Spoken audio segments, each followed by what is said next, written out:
Alright, I've been really busy for the past several weeks. I've been helping a friend move in, and I've been trying to lose weight for a family wedding.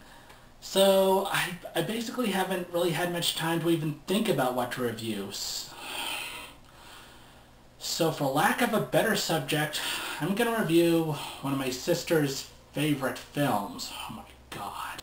Trust me, I wouldn't be reviewing this normally. It's just a bland school sex comedy. If you've seen Animal House, Porky's, or American Pie, you've seen this done better already.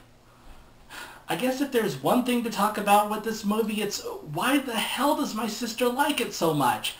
I've seen her use words to describe it as exciting, thrilling, the greatest space adventure ever. I don't know what the hell she was watching because it's not this bland piece of tripe. Let's just look at the cast. We've seen them all before. We have the horny guy, his annoyingly perky father, the mean jock, the token black guy, the annoying prankster, the bookworm that always gets straight A's, the cheerleader, the nice girl, the strawman feminist, and the stoner. Normally this would be my favorite character, but this guy was clearly written by someone who thought Jeff Spicoli was too subtle. But everything's perfectly all right now. We're fine. We're all fine here now, thank you. How are you? Seriously, nothing he says has anything to do with what's going on. May the Force be with you. Look, I ain't in this for your revolution, man. Bring him on. I prefer a straight fight to all this sneaking around. Tell Jabba that I've got his money. Traveling through hyperspace ain't like dusting crops, boy. Kid, I've flown from one side of this galaxy to the other. I've seen a lot of strange stuff. And to round out the cast, we have this stuffy principal who spends half his screen time reminding us just what an old fogey he is. Not as clumsy or random as a blaster.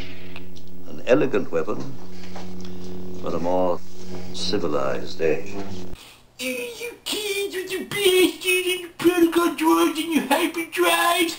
In my day, we didn't have light speed. We had to walk 12 parsecs through the snow to get to school, and we were thankful for it. Okay, so a cliched cast isn't necessarily a bad thing. It's just the bland execution. And the same applies to the plot. I'm honestly not sure if it was meant to be plotless, like Fast Times at Ridgemont High, or if the writers just slapped a bunch of scenes one after the other. The film starts out with a pool party, followed by the big game. The horny guy gets caught looking at dirty magazines. The prankster has some fun at the cafeteria. The horny guy sneaks into the girls' locker room. The guys sneak into a strip club. Then they get chased by the cops. Then they get arrested. The horny guy finally loses his virginity.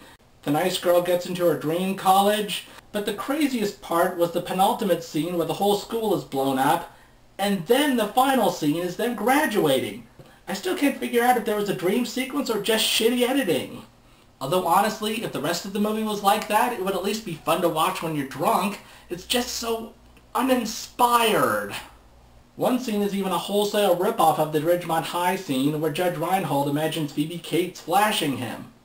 Oh, but this film's nudity isn't just limited to women.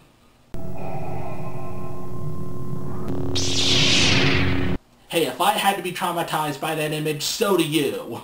Honestly, I don't know what else to add as there's so little to the movie in the first place. I don't know why my sister bugged me to review this. Now we need to watch a good sex comedy. Something like Lawrence of Arabia should do. I'm the other critic, reviewing things from other perspectives.